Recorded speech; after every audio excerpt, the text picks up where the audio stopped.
What is up, YouTube, and welcome back to, another training video. Here we go. Down in Manchester, me and my friend Leo have come down to Manchester. We were actually participating in a doubles high rocks, but whilst we were there, we had to take advantage of some naughty little gyms. And of course, this one today is Muscle Manor. And on any sort of new gym day, I tend to go and train like an upper session, chest and back, and that's exactly what we went for. So we arrived on scene, I smashed 2 lots of pre-workout and then got straight into it. No warm-up on this sort of lat pull-down machine, and this stretch was absolutely phenomenal. Working our way up from our sort of 60 kilo start, getting straight into heavy working sets. On heavy sets, I tend to do 3 sets of 8 reps, but it's just really about the squeeze, really about the feel, and I absolutely love it. But today I just wanted to talk about actually how to know if you're training hard enough, because most people, they simply don't actually know if they are training hard enough to stimulate muscle growth. Obviously, we see it more in women, but men do it as well. We just count to 12 and then we just stop. And this is single-handedly the biggest differentiator between people who actually build muscle and those who don't. So what is RPE? You might hear it, Sam Sulek says it, like Jeff Nippard says it, Mike Israetel says it, RPE. Well, RPE is the rate of perceived exertion. And it's a scale from 1 to 10 that measures essentially how hard a lifting set feels. RPE 1 does basically nothing, and RPE 10 is absolute max effort. You got 0 reps left in the tank. Here I am moving into some incline bench press, getting a nice little warm up on. Again, I did 3 sets of 8 reps here, but progressively getting up in weight just to increase that RPE. But understanding the scale is the difference between actually working out and just building some muscle. So RPE 7 is about the warm-up zone, and this is where you leave 3 or 4 reps sort of left in reserve. And we want to utilize this zone for essentially warm-up sets at the start of your workout. So as you can see on the lat pull downs, and as you can see on this bench press, I was sort of getting to that RPE 7, getting myself nice and warm. The back's now warmed up, the chest is now warmed up before moving into these heavier sets. The marker for me is when I actually can't do another controlled/strict rep. This prepares your nervous system, but it doesn't actually trigger significant. When you cross into sort of like RPE 8 or RPE 9, this is the growth zone, and this is where you should be for essentially 90% of your workout. In this range, reps might just become a little bit shaky or sticky, and it's okay to push for a few more, as I'm doing here. Ideally, you want to push the failure without a spot. If I had a spot, I'd probably add another 1 to 2 reps in, just to make sure that we are really getting to failure. Third exercise is obviously going to be a low row, and on this mag bar grip, the stretch was absolutely incredible. My traps were popping off, my lats were engaged, and we just felt absolutely fantastic. But, in RPE 8/9, this is where you recruit sort of high threshold motor units, and these are the big muscle fibers that drive actual muscle growth. And then when you get to RPE 10, this is true failure. And I only go to true failure once I'm fully warmed up, usually on the second or third exercise.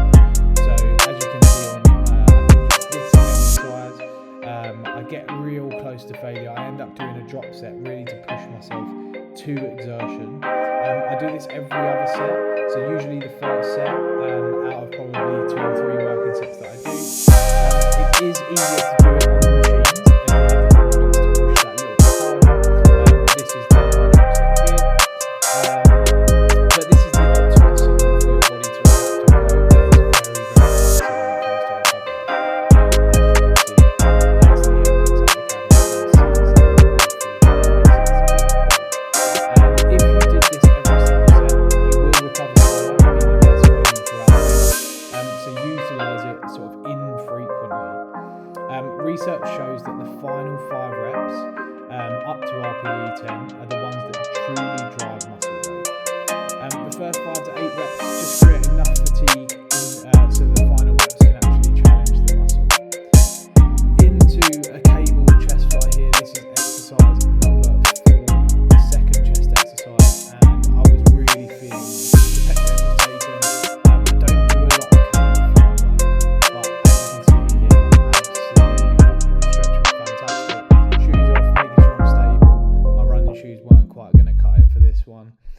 But going back to RPE 10, as I say, research shows the final 5 reps are the ones that truly drive that muscle growth. And the first 5 to 8 reps just create enough fatigue so then final reps can actually challenge the muscle. If you stop at RPE 5 you get zero growth stimulating reps and you literally just burn calories. And this is why it takes so differential between growth and stagnation. The bottom line is stop giving up based on your numbers.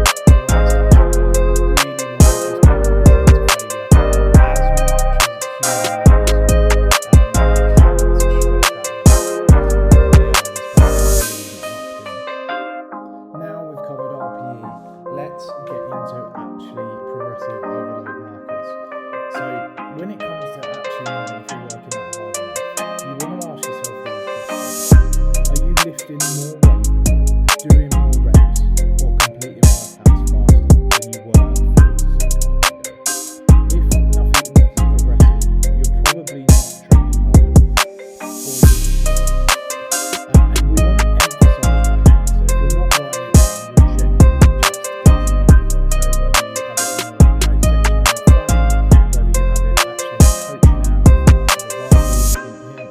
or whether you've just got an actual notepad and you're old school. Here I am doing some dumb readout files. These are my absolute favourite. But with all accessory movements, I tend to go Number 2, you also want to be sort of checking your recovery indicators. This you want to be sort of just making a note of how you actually feel 24 to 48 hours obviously, the good signs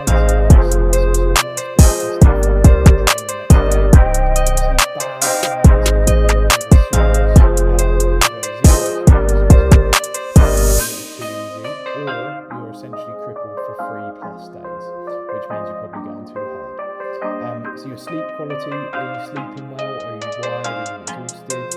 And whether you've actually got motivation to train, are you constantly dreading the gym? You are probably overdoing it in this respect, if I'm being totally honest. Here we are moving back into some dumbbell bench press, chest, and the number 3 is technical breakdown. Your last 2 to 3 reps still be challenging, but with good form. And if your form's falling apart by rep 5 or 10, the weight is probably too heavy. The intensity is too high, but it's the wrong kind of intensity, if that makes sense. If you finish with perfect form and you could chat easily, you've probably left too much in the tank. And then when it comes to sort of the talk test, as I call it, your heart rate response, during your working sets, you should be able to grunt answers and not hold a conversation, if that makes sense. Your heart rate should be elevated during between sets. And if you're scrolling TikTok between sets with normal breathing, you're probably not going to have that. You just want to be asking yourself these questions when